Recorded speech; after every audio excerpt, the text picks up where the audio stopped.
अस्सलामुअलैकुम। आज मैं आप लोगों के साथ पेशावरी आइसक्रीम की रेसिपी शेयर कर रही हूँ। घर पर बनाना बहुत ही आसान है, बहुत सिंपल रेसिपी है।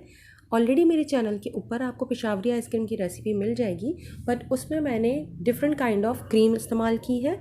इसमें मैं आपको डिफरेंट मेथड के साथ आइसक्रीम बनाना बता रही हूँ। रेसिपी स्टार्ट करने से पहले अगर आपने अब तक मेरे चैनल को सब्सक्राइब नहीं किया तो प्लीज़ सब्सक्राइब कर लीजिए। तो आइए शुरू करते हैं। सबसे पहले पैन में मैंने 1 लीटर दूध लिया है। दूध में जैसे ही बॉईल आ जाए आप इसे हल्की आंच के ऊपर इतनी देर तक कुक कीजिए कि ये तकरीबन 3 पाव के करीब रह जाए। वक्फे वक्फे से इसमें चम्मच चलाते रहें ताकि नीचे से लगे ना। इसके बाद इसमें शामिल करना है शुगर। मैंने यहाँ पे 6 टेबल स्पून शुगर ऐड की है, बट आप इसमें 6 to 8 टेबल स्पून तक शुगर ऐड कर सकते हैं। चीनी शामिल करने के बाद आप इसे मज़ीद 4 से 5 मिनट के लिए कुक कर लीजिए ताकि चीनी भी इसके अंदर अच्छी तरह से डिज़ोल्व हो जाए। इसके बाद आप इसे चूल्हे से हटा लीजिए और इसके अंदर मैंने शामिल किया है आधा चाय का चम्मच वनीला एसेंस शामिल कर इसे अच्छी तरह से मिक्स कर लीजिए। आइसक्रीम के लिए मैंने दूध की बालाई का इस्तेमाल किया है। दूध के ऊपर जो मोटी सी बालाई निकलती है आप उसे अलहदा निकाल कर एक एयर टाइट बॉक्स में कलेक्ट करते रहें। ये तकरीबन 1 हफ्ते तक मैंने इस बालाई को जमा किया है। पहले दिन निकाली बालाई, बॉक्स में डालकर फ्रीज़ कर दी। नेक्स्ट डे दोबारा जब बालाई आई तो मैंने उसी बॉक्स के अंदर विदाउट इसे डिफ्रॉस्ट किए बालाई ऊपर से डाली और इसे फ्रीज़ करती गई और ये मेरा पूरा बॉक्स रेडी हो गया है। ये तकरीबन आधा किलो के करीब बालाई तैयार हो गई है। मैं इस क्वांटिटी की आइसक्रीम के लिए इसमें तकरीबन ये आधा बॉक्स यूज़ कर रही हूँ। ये तकरीबन पाव के करीब या फिर आप इसे 1.5 कप के बराबर बालाई समझ लीजिए। मैं इसे इस वक्त फ्रीजिंग पोजीशन पे ही इस्तेमाल करूँगी। साथ में मैं इसमें शामिल कर रही हूँ क्रीम। मैंने आज इसमें विपिंग क्रीम का इस्तेमाल किया है और ये भी सेमी सॉलिड है। मैंने इसे फ्रीज़र से थोड़ी देर पहले निकाल लिया था, लेकिन इसमें अभी भी सेमी सॉलिड पार्टिकल्स मौजूद हैं। अब जब दूध नीम गर्म होगा उसी वक्त हम इसके अंदर विपिंग क्रीम और साथ ही बालाई शामिल कर देंगे और इसे अच्छी तरह से मिक्स कर देंगे। दूध की गर्मी की वजह से ये दोनों क्रीम्स बहुत अच्छी तरह से दूध में डिज़ोल्व हो जाएंगी। मैंने यहाँ पर आज विप क्रीम का इस्तेमाल किया है जो ऑलरेडी स्वीटेंड होती है। इस वजह से मैंने शुगर थोड़ी कम डाली है। आप इस हिसाब से अपनी शुगर को एडजस्ट कर लीजिएगा। और विपिंग क्रीम के अलावा आप इसके अंदर टेट्रा पैक की नॉर्मल क्रीम्स जो मिलती हैं वो भी यूज़ कर सकते हैं। तकरीबन 1 से 1.5 कप तक आपको विपिंग क्रीम या नॉर्मल क्रीम की ज़रूरत पड़ेगी। तमाम चीज़ों को मिक्स करने के बाद मैंने एयर टाइट बॉक्स में डाल दिया है और इसे मैं इतनी देर फ्रीज़ करूँगी कि ये थोड़ी सी सेमी सॉलिड हो जाए। मैंने आइसक्रीम को सेट होने के लिए तकरीबन ओवरनाइट छोड़ दिया था, इस वजह से ये बिल्कुल कंप्लीट सेट हो चुकी है। अब मैं इसे कुछ देर के लिए छोड़ रही हूँ। जब ये थोड़ी सी सॉफ्ट होना शुरू हो जाएगी तब मैं इसके पीसेस तोड़कर अब इसे ब्लेंड करूँगी। अगर आप चाहें और सेमी सॉलिड स्टेज के ऊपर निकाल कर अगर आप ब्लेंड करेंगे तो वो ज़्यादा बेटर रहेगा। आप चाहें तो इसके अंदर बीटर का इस्तेमाल भी कर सकते हैं। आप डायरेक्ट बॉक्स के अंदर सेमी सॉलिड पोजीशन में बीटर से अच्छी तरह से 2 से 3 मिनट के लिए बीट कर लीजिए। ये आइसक्रीम ज़्यादा हार्ड हो गई है, इस वजह से ब्लेंडर के ऊपर ज़ोर पड़ सकता है, इसलिए थोड़ा सा ध्यान रखिएगा।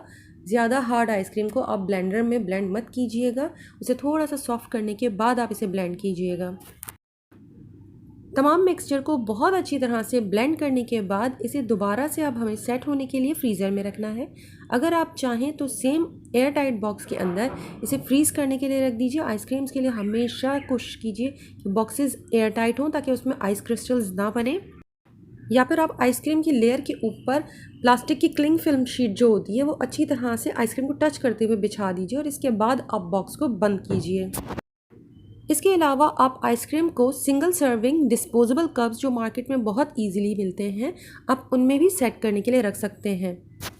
मैंने यहाँ पर इस आइसक्रीम मिक्सचर के साथ तकरीबन 4 ग्लासेस सेट करने के लिए रखे थे और इसके अलावा लेफ़्ट ओवर जितना भी मिक्सचर था वो मैंने छोटे साइज़ के एयर टाइट बॉक्स में फ्रीज़ करने के लिए रख दिया था। लेकिन आप ग्लासेस ही अगर सेट करना चाहते हैं तो अंदाज़न इसके अंदर 6 से 7 ग्लासेस बन जाएंगे। बॉक्स में आइसक्रीम सेट करने का मकसद ये था कि मैं आपको सेम पेशावरी आइसक्रीम के साथ हुसैनाबाद फूड स्ट्रीट पर बहुत फेमस शिकारपुरी प्याला आइसक्रीम मिलती है उसे सर्व करने का तरीका बताऊंगी। दूसरी बार में आइसक्रीम तकरीबन 2 से 3 घंटे के अंदर बहुत अच्छी तरह से सेट हो जाती है। इसके बाद आप इसे चाहे इसी तरह से डिस्पोजेबल सिंगल सर्विंग कप्स में सर्व कीजिए या फिर इसके स्कूप्स निकाल कर बोल्स में सर्व कीजिए। आइसक्रीम स्कूप्स निकालते वक्त हमेशा बराबर में एक नीम गर्म पानी का प्याला ज़रूर रखा करें, जिससे हर स्कूप निकालने के बाद आइसक्रीम स्कूपर को वॉश करें तो इससे बहुत ईजिली आइसक्रीम स्कूप निकल आते हैं। शिकारपुरी प्याला बनाने के लिए बोल में सबसे पहले आप नीचे सेवइयाँ ऐड करेंगे। अगर आप चाहें तो फ़ालूदा मैं ऑलरेडी बनाना सिखा चुकी हूँ अपने चैनल पर, आप वो रेसिपी को फॉलो कर सकते हैं। अदरवाइज़ आज मैंने रंगीन सेवइयाँ जो ईज़िली मार्केट में अवेलेबल है उन्हें बॉयल किया है और बेस में मैं वो सेवइयाँ ऐड कर रही हूँ। सेवइयों के ऊपर आप इसमें आइसक्रीम के स्कूप्स रख दीजिए। इसमें कुल्फ़ा आइसक्रीम का भी इस्तेमाल किया जा सकता है। इसके बाद इसके ऊपर रेड क्रिस्टल जेली के क्यूब्स डाल दीजिए। साथ ही इसमें थोड़ी सी क्रीम डाल दीजिए।